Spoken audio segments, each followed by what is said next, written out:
Right, welcome everyone to day 2 of Lonergan on the Edge.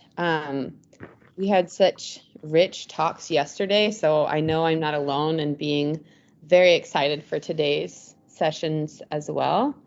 We are going to go ahead without further ado and introduce Robert Elliott of Boston College, who will be talking to us about joint attention and the Imago Trinitatis. Robert, go ahead. Okay. Thank you, everyone. And thank you for everyone who put together this conference, another year on Zoom. Well, I guess Microsoft Teams here. So I put together a paper that basically has some of my initial thoughts for a chapter of a dissertation. The paper is fairly well constructed. I had some medical issues the past 2 weeks, so it's not as refined as I would like, but I think I'm really excited to present it to you all, and I would really like your feedback on the issues that arise. Okay. And so I'll begin. Okay, so Lonergan argues in Insight that if you want to understand what philosophy calls the central and conjugate potencies, forms, and acts of concrete realities given at first through the senses, then you need to turn not to philosophy, but to modern science. The methodology of modern science, Lonergan argues, provides us with a set of procedures by which we are able to understand, conceive, reflect upon, and ultimately know the realities given in an unstructured and preliminary fashion in the data of sense. Importantly, turning to modern science is also necessary, at least in part, for understanding the central and conjugate potencies, forms, and acts of human beings. Lonergan's own work and intentionality analysis, therefore, is not enough to understand the whole of the human being. For although understanding, conceiving, reflecting upon, and affirming what is given in a preliminary and unstructured way in the data of consciousness allows us to grasp what is perhaps most perfect in the human being, there are nevertheless other questions that need to be asked in order to attain a more complete understanding of the whole of the human being. It is here that turning to modern science proves necessary. In keeping with this principle, I will turn to some recent findings of a school of scientific researchers in the fields of comparative and developmental psychology. These researchers, namely Michael Tomasello, Melinda Carpenter, and others affiliated with the Max Planck Institute for Evolutionary Anthropology, advance what appears to me to be a theologically significant hypothesis about what at base distinguishes the cognitive capacities of human beings from those of other animals. Their hypothesis is that the human being is distinguished from other animals on the basis of an ability to share attention with conspecifics, that is, other human beings, in a unique way, namely by means of a capacity they call joint attention. In keeping with the procedures of modern science, they have tested and verified their hypothesis through laboratory experiments on non-human primates, chimpanzees in particular, and on human beings, particularly infants and toddlers. My plan for what follows is first to describe their hypothesis, indicating from time to time how they defend it, and second, to explain the relevance of their hypothesis for the theological theorem of the Imago Trinitatis. Okay, so joint attention. In their experiments, Tomasello, Carpenter, and others have found that non-human primates, chimpanzees in particular, have the ability to apprehend that conspecifics, other chimpanzees, are seeing and attending to something. A variety of behaviors manifest that ability. For example, one chimpanzee will follow the gaze of another to see if the other is looking at anything interesting, such as food, water, or a possible mate. If the first chimpanzee repeatedly follows the gaze of the second and sees nothing interesting in the vicinity, then he will lose interest and stop following the gaze of the other chimpanzee. One more example is that if food is available in two places, one in view of only a submissive chimpanzee and another in view of both a dominant and a submissive chimpanzee, the submissive chimpanzee will pursue the food outside the field of vision of the dominant chimpanzee in order, presumably, to avoid competition and secure its own food. thus showing that it is aware of what the dominant sees. Such behaviors provide evidence for Tomasello and others, that non-human primates often act on the basis of some apprehension that conspecifics are attending to something. Not only that, but they also apprehend the goals of conspecifics. For instance, the submissive chimpanzee pursues the food outside the field of vision of the dominant chimpanzee because he apprehends that the dominant will take up attaining the food as his goal when the food is within his field of vision. Of course, a submissive chimpanzee does not formulate the goal of the dominant in the way I have just done. But if the submissive chimpanzee did not apprehend the other's goal, then he would just as likely pursue one source of food than the other. That is not the case. So human beings also act on the basis of their apprehensions of the attention and goals of conspecifics. But they do something else as well, something that will ultimately distinguish human beings from other primates and both enlarge and transform the range of possible action, or the range of action possible for them. Typically around their first birthdays, human infants begin to attempt to engage in joint attentional activities with other human beings. The ability to engage in a joint attentional activity presupposes the ability to apprehend the attending and the goals of a conspecific, but also in an important way goes beyond that ability. For a joint attentional activity, each subject apprehends that the other apprehends the subject apprehending some object. Sorry for the confusing formulation. In other words, attention becomes joint attention because both partners attend to the same object, to one another's attention to the object, and to the fact that the other is attending to one's own attention. Both partners attend to the same object, both know that they are attending, and both are aware that the other is aware that they are attending. Chimpanzees, it seems, are not able to engage in joint attention. In the words of Tomasello, quote, various data show that a chimpanzee knows that his group mate sees some object, but there is no evidence that the chimpanzee knows that his group mate sees him seeing the object. It is the added capacity that is unique for human beings. Hence, while a chimpanzee may apprehend what another chimpanzee is attending to, only a human being is able to apprehend both that another is attending to something and that another human being is apprehending myself attending to something, themselves attending to something. Joint attention, in other words, is reliant upon apprehended or apprehending that I am being apprehended by another. Sometime around their first birthday, human infants begin to display a range of behaviors indicating that they are attempting to engage in these joint attentional activities with other human beings. Two examples of such behavior include pointing to objects and showing off objects. Human infants just past 12 months of age can point to an object in order to provide helpful information for an adult in need, which is a behavior not displayed by chimpanzees, regardless of whether they are maternally or humanly raised. Furthermore, human infants show off objects to other humans, not for the sake of getting the other human being to do something for them, but rather simply to establish a joint attentional activity, such as block building, an activity that both can do together. According to Tomasello, there are no recorded instances of chimpanzees showing off objects, whether to get something else, whether to get someone else to do something for them, or simply to share attention in some activity with someone else. They seem to be unaware that others can apprehend their own intentions. Both pointing to and showing off objects imply that the human infant apprehends another subject as attending to her, and the infant will generally keep pointing to or showing off an object until the other subject attends to that same object, or else she'll show some displeasure that a joint attentional activity has not been established.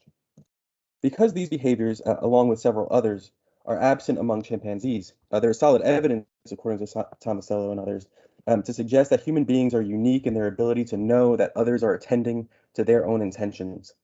That is, by around their first birthday, they begin to inhabit a world, properly speaking, with other subjects who can know their intentions, a world far more expansive than that of the chimpanzee, because it is apprehended to be intersubjective. Okay, I'm going to skip a paragraph here.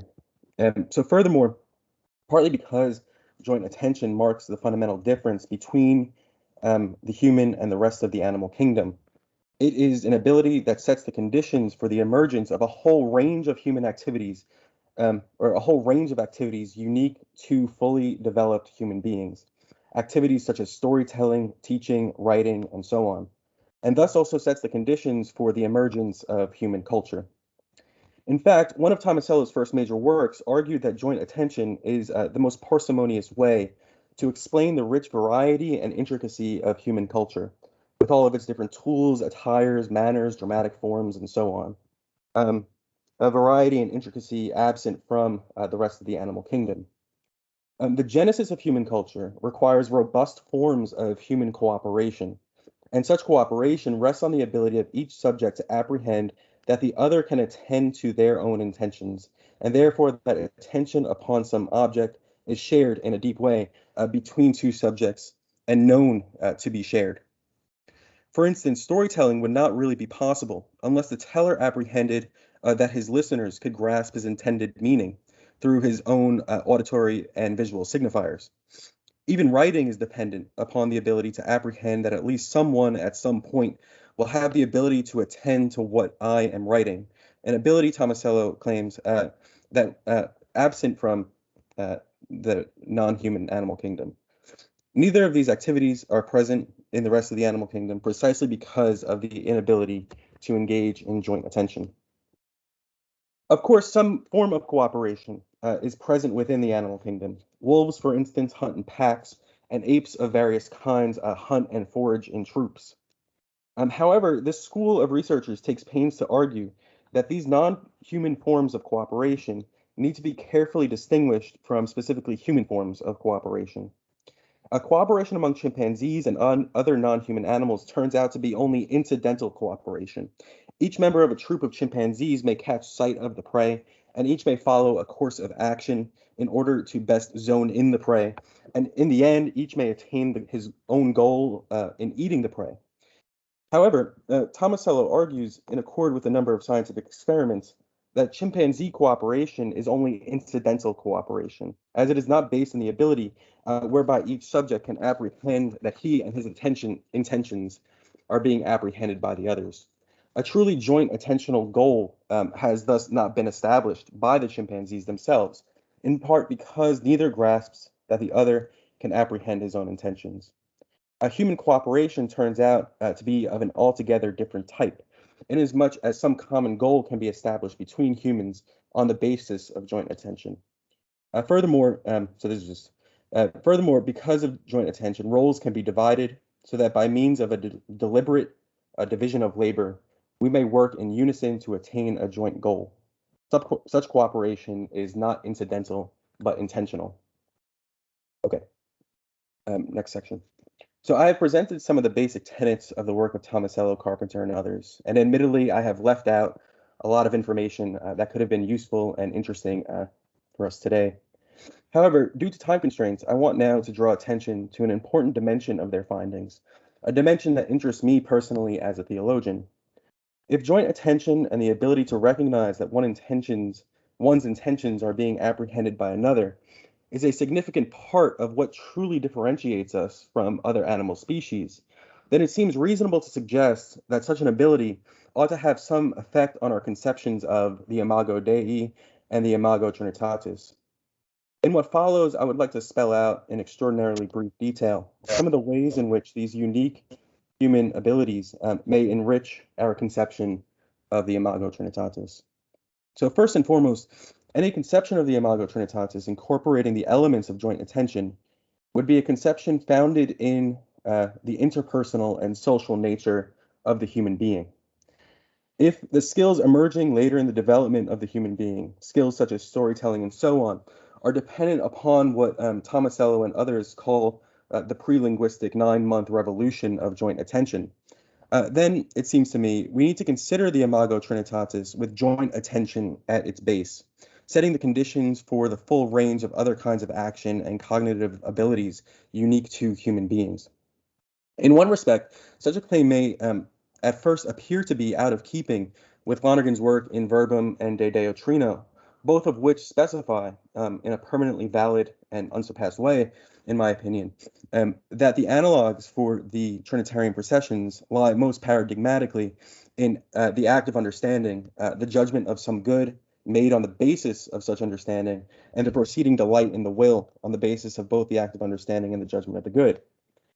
However, in another respect, these analogs for the Trinitarian processions never occur outside of or apart from some interpersonal and developmental context.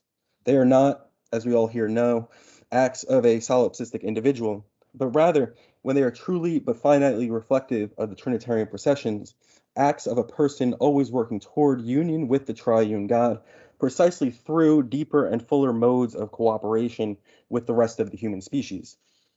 In other words, the analog for the Trinitarian processions always occurs within the wider developmental context of the capacity for joint attention moving from potency to act.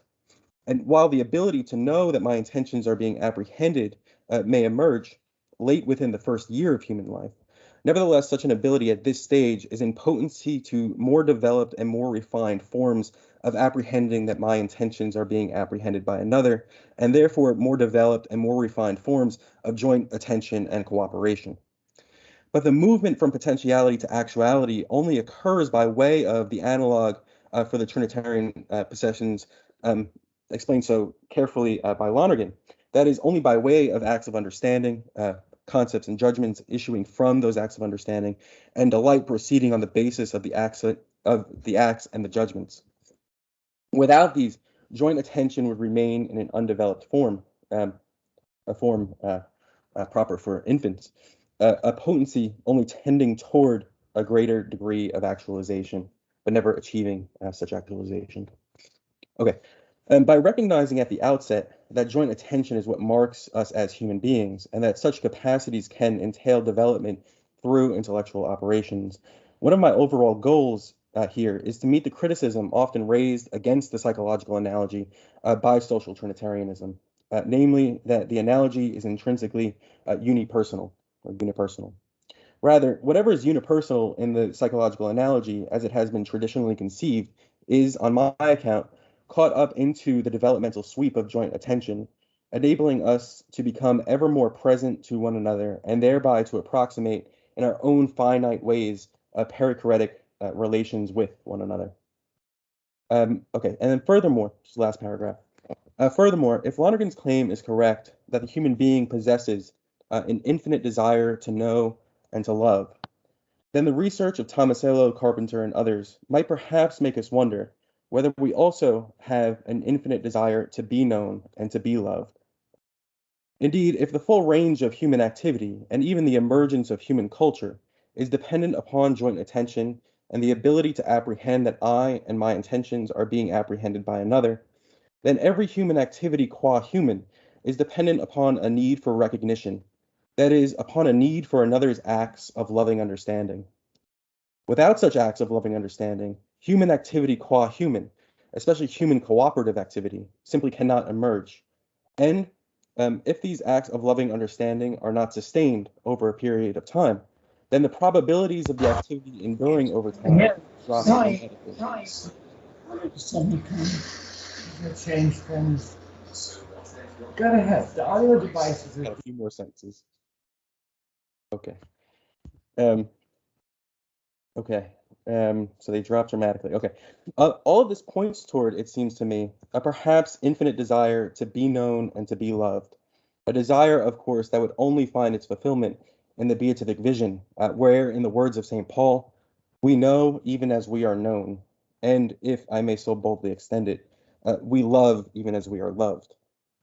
In other words, beatific understanding is the fulfillment not only of the human being's infinite but natural desire to know, but also of the human being's infinite desire to be known and to be loved. Employing the terms used in verbum and de deo trino, one could say that not only will there be in beatific understanding an identity between the intellect and in act and the intelligible in act, but there will also be a complete identity between two intellects in act. An identity only made actual because we ourselves have desired and committed ourselves to making ourselves known and loved by God. A making of ourselves only really possible by means of the analogs for the Trinitarian processions so movingly and helpfully captured by Lonergan. Okay, thank you.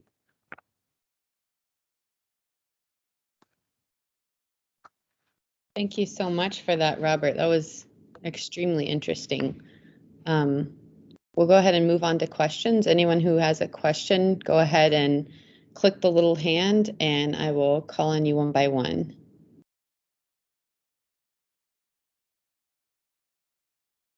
I actually, since I'm already talking, I'll ask a question. So, with all of these analogies to the Trinity, there's always that recognition that that there's dissimilarity, greater dissimilarity than there is similarity. So I wonder if you could speak a little more specifically about, like, in what sense attention can be described as a descriptor of the Trinity, and in what sense might this joint attention as seen in human beings not be analogous? Yeah. So, well, there are a number of things that I'd probably like to say here. So one place actually to go into this issue would be in De Trino, I think it's question 21. Lonergan has a really beautiful and interesting section on the analogy between finite and eternal subjects, or finite and infinite subjects, or temporal. I think it's actually temporal and eternal subjects. And so what exactly is the difference? And the main, one of the main differences, there are a bunch of other differences, is the sense of the word now. That for human beings, the now is what is present, and it's distended, sort of in an Augustinian way, across past and into the future, or from the past and into the future. And so our attention is sort of within a flux. And we are always trying to figure out, it seems to me, the proper ways to guide our own attention, and that we start out as infants with actually no autonomous way of deciding where and when I should direct my attention. It's only really through the higher levels of consciousness that I think kind of emerge later on in a robust way, that we are able sort of autonomously to direct our attention to what is truly worthwhile. God, of course, never has that problem. So that would be one of the differences. The other thing I would like to note is that Aquinas in De Veritate 10:7 lays out two different kinds of likenesses of the Trinity in the human mind. Two different likenesses. So there's and this is a kind of an Augustinian point that he's making here. There's a likeness by way of analogy, whenever the mind is knowing and loving itself. And this is an analogy of proportionality, so it takes the form as A is to B, so C is to D. From an act of self-understanding, the mind utters a word expressing itself, expressing what it has understood of itself. And that sort of utterance is analogous to what occurs when the Father utters the Son.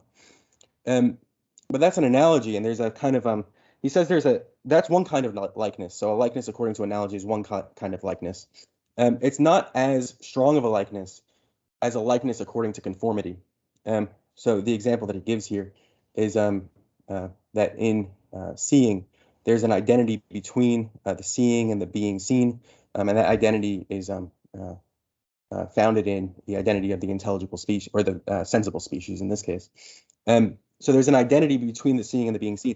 When the mind is directed toward knowing and loving God rather than knowing and loving itself, there's a greater kind of identity, or a greater kind of likeness that is present within the human mind.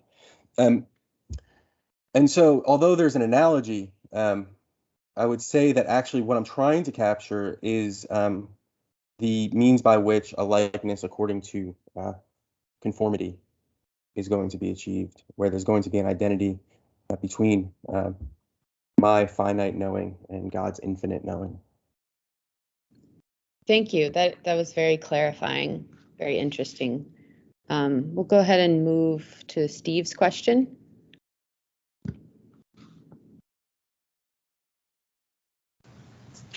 Hey, Robert. Thanks so much.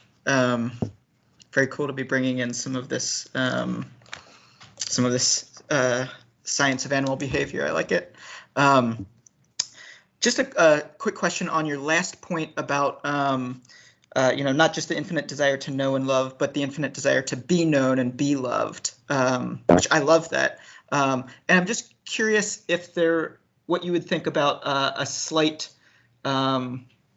change of saying instead that we have an infinite desire to know that we are known and loved, right? Like, and this is perhaps just implied in what you're saying, but clearly we have a need to be known and be loved, but we are already known and loved, right? And I think parallel with what you're talking about with humans recognizing, apprehending that I am being apprehended by another, I wonder if there's more of a parallel to say, I have an infinite desire to know that I am known and loved.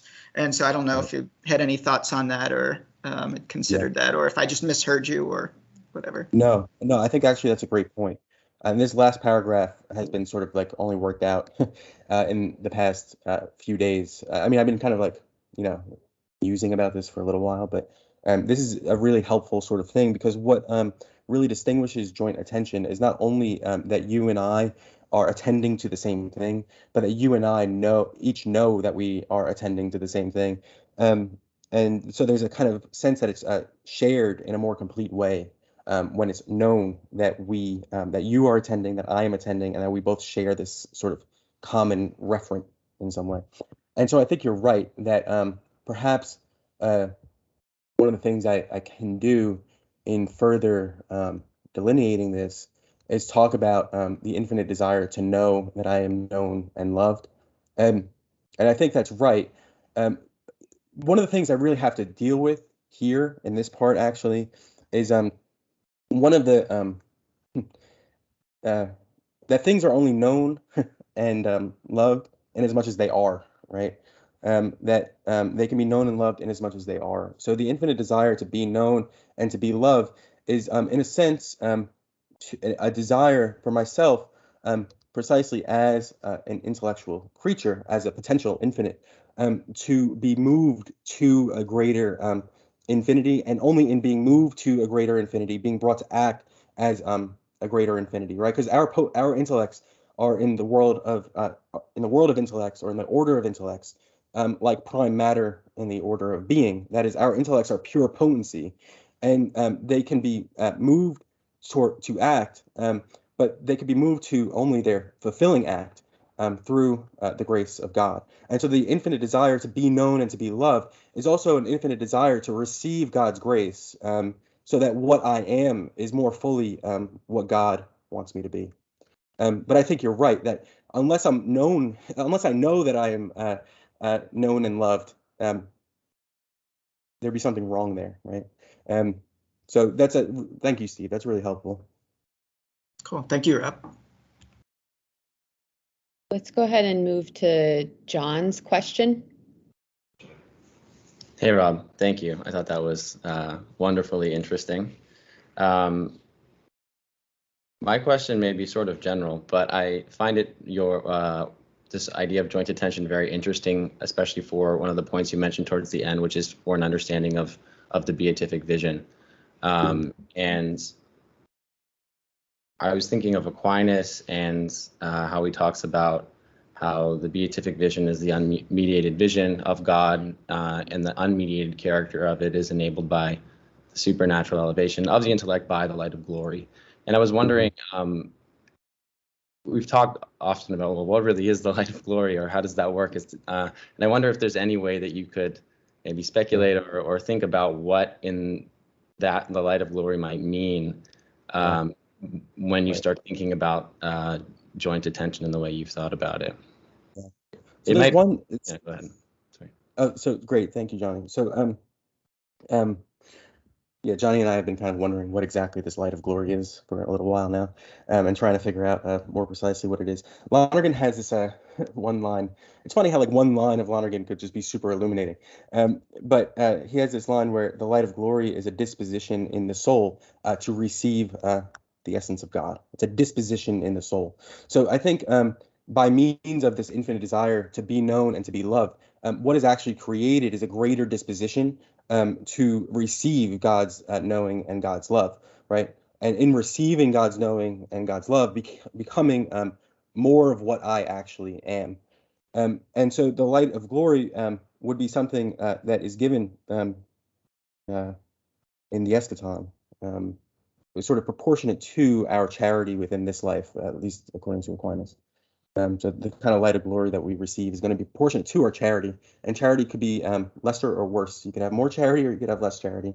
And so the person who has charity, who truly desires to serve God and truly desires union with God, to the extent that they truly desire that and have committed their lives to working out the ways in which they are going to be most serviceable to God, will receive in the eschaton the light of glory, a disposition for receiving beatific understanding. I think part of what I'm trying to do here is to indicate that the infinite desire to be known and to be loved might be, so Jeremy Wilkins, Johnny and I's dissertation directors, I guess. No, dissertation director. I haven't read this book, but it's on my reading list. But Jeremy Blackwood's book, where he's talking about the different levels of consciousness, and Lonergan's later work on whether there's a fifth level of consciousness or not. The problem with the fifth, whether there's a fifth level of consciousness or not, is whether there's a distinct operator at that level. For each of the other levels, there is a distinct operator. That on the second level of consciousness, the operator is, well, what is it, right? So the operators are questions. The question, I think, at least the way that Jeremy has related to me, and so I don't take any blame for this, for Jeremy Wilkins here, is that the operator on the fifth level of consciousness is the question, what would you have me do? What would you have me do? Words, what would the ultimate ground of all being, the ultimate ground of knowing and loving, an infinite act of consciousness, what would he have me do? And I think that's a sort of indication that here, all the other questions, all the other operators are, in a sense, they seem almost to be, this is a wrong way to conceive it, but they're almost unipersonal, or they're like, they don't fully take into account other intentional agents, right? What is it? Is it so? And then is it worthwhile, or what should I do? There's something that's interesting in the fifth level of consciousness, if it's true that the operator is the question, what would you have me do? Because it puts you in explicitly an interpersonal context, a context in which you are seeking to serve someone else. Sorry, did that answer your question, Johnny? That was great. Thank you. Okay, I think we have a question from Catherine. Go ahead. Yeah, hi, good morning. Thank you. I enjoyed your talk. Lots of questions, of course, but I wanted to hit just on at least one, which was go back to your animal scenarios. Right. There are instances in nature, many times people notice that there's a collaboration between species, and you have, for instance, birds that will sound an alarm for animals that are on the ground, and everybody on the ground knows exactly what that means, that there's a danger, and then they run, of course. I mean, how would that fit in? My question would be, how would that fit into your theoretical schema that you have there in terms of intention and just, I don't know what else you would call it. What was the other term you used? But whatever, to fit into your scenario. The other question is, I just wanted to mention to you, there's an interesting essay by Simone Weil. I don't know how to pronounce her name, but she starts off with what happens when somebody is in a room by themselves and somebody else comes in the room. And the whole thing is about that experience and how profound it is in terms of presence and self-presence. but I just thought I'd mention that. I can't quote the essay, but to me it was one of the most remarkable moments in my education to realize that was an important thing. To notice what's going on there is a terribly important thing, but it fits right into what you're talking about in terms of presence and reality. Anyway, but I hope that's a helpful question. I don't know I wouldn't know how to answer it in terms of your schemata, but thank you. Right. Thank you for both of those. Just for the last point, for the second point, I'd be interested to know the essay by Simone Weil, where that comes out. I'll see if I can find it. Yeah, that'd be wonderful, because I would love to take a look at it. The accounts that I've read of sort of within 20th century phenomenology, in particular, of the experience of being seen by the other, are mostly influenced by Sartre, which is a pretty negative experience of being seen by the other, right? That when I'm seen by the other, I'm positioned in such a way within their world, and that for Sartre seems to have more of a negative quality than a positive quality. That it's actually something that definitely disrupts me and disturbs me, but it also puts me sort of within their objective field of reference and distorts me in some significant way. A more positive account, I think, would be really helpful here, in the sense that, you could be apprehended by another who is truly loving and understanding you, or you could be apprehended by another who only has malicious intent toward you. And those kinds of experiences are going to be very different. Well, they're only going to, they could be the same for you, right? You could really think that they're both being malicious. But one is actually being loving and understanding, and the other is not. So it would require more work, obviously, to kind of cash this out, how this would work phenomenologically. For the first point, what is happening when there's some kind of collaboration between species in the animal kingdom? The way that Tomasello is going to characterize it is that we often, when we're talking about it, we sort of anthropomorphize it, right? We don't, there's anthropomorphism in two directions, either making God too much like a human, or making non-human species of animals too much like humans. And so what we typically do is we narrate the kind of events that are going on within the animal kingdom in terms of human collaboration, right? That they're operating sort of intentionally and in sync with one another. Now, it's true they're operating in sync with one another, but Tomasello would argue that it's actually more incidental that they are doing so than essential or intentional that they are doing so. So the bird that sounds an alarm or that makes a noise, and then all the other, the gazelles flee or whatever. The bird isn't doing it to warn the gazelles, right? The bird doesn't have the intention, like, oh, let the gazelle know. It's a thing that is sort of, so it really depends on the kind of animal species we're talking about. But for a thing, it would be something that is a sort of biological response to something that has been apprehended by the cogitative power, right? The power that is able to apprehend particulars. And so it's a baked-in response in some way. It's the same thing if monkeys, if chimpanzees see a predator, something that could harm the chimpanzees. They all make noise, and that's something that we characterize it as they're doing it to let other chimpanzees know that there's a predator in the area. But the thing is, all of the chimpanzees could see the predator, and they're still going to make that noise, right? It doesn't matter whether they are actually all already seeing it or not. They're going to make the noise no matter what, as soon as they see the predator. It's the same. I think Tomasello's argument, and I really have to think through it a little bit more, is that these things that are going on within the animal kingdom, they can't be fully cooperative in the human sense, because none of the individual members of these species are able to recognize that they are being apprehended by another. So there is kind of ways they operate in sync with one another, but they're probably better characterized as highly individualistic ways. So one of the kinds of cooperation that goes on, Tomasello talks about this at some length, among chimpanzees, is a hunting for a certain kind of monkey, a red I can't remember the kind of monkey exactly, but it's a hunting for a kind of monkey. And they do this in troops, right? That they go and hunt for the monkey in troops. But the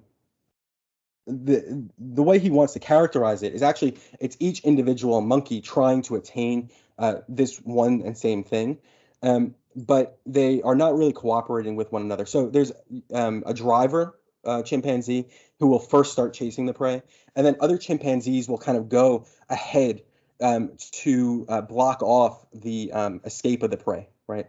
To prevent the prey from escaping. Tom Sell's argument is that, yes, sure. And maybe I'm wrong, but it seems to me anybody can anthropomorphize and be sure that that's what you're doing. On the other hand, I'm hearing from your rendition of his, your resource, some real problems with reductionism. But maybe that's just my first impression. I just think there's a lot more going on there from my observation of things that I've paid a lot of attention to. A lot more going on there than merely anthropomorphism. I think we're missing a lot. I don't know what everything is, but I think there's a lot more going on in that kingdom than what your man is speaking about. But that. Yeah. So, sorry, Catherine. Go ahead. I'm sorry. I mean, so all of this is done. I think Tomasello would be totally open to being corrected on these matters. I mean, he does a lot of work, like experimental work, with chimpanzees. So it's like first-hand work, and there's certain actions that chimpanzees just won't do. So, for example, infants, already by year one, if you're engaging in some task with them, and then you stop engaging in the task with them, they try to get you back into the task, right? In other words, there's a joint intentional goal that has been set. They try to get you back in. They want you to keep cooperating. Chimpanzees just don't do that. If you leave, they'll try to fill your place, but they won't try to get you back in, right? So there's something that's going on there, right? We could talk about like whether it's reductionism or not. It's interesting because he's actually arguing against certain forms of biological reductionism, certain forms that would say, well, all the abilities of human beings each have a distinct biological referent within the brain. So like the ability to tell stories is linked to something within the brain. The ability to write is linked to something in the brain. And his argument is actually, well, all of these things that are properly human actually emerge from this distinct capacity to engage in joint attention with another, something that opens up a whole range of intentional abilities that are not present. I mean, if you look at what human beings are like, the fact that we're doing this here, what is going on right now, right? That we're sitting here, that we're sitting here on Zoom, and I'm talking, and you guys are asking questions, and I'm trying my best to answer and probably failing.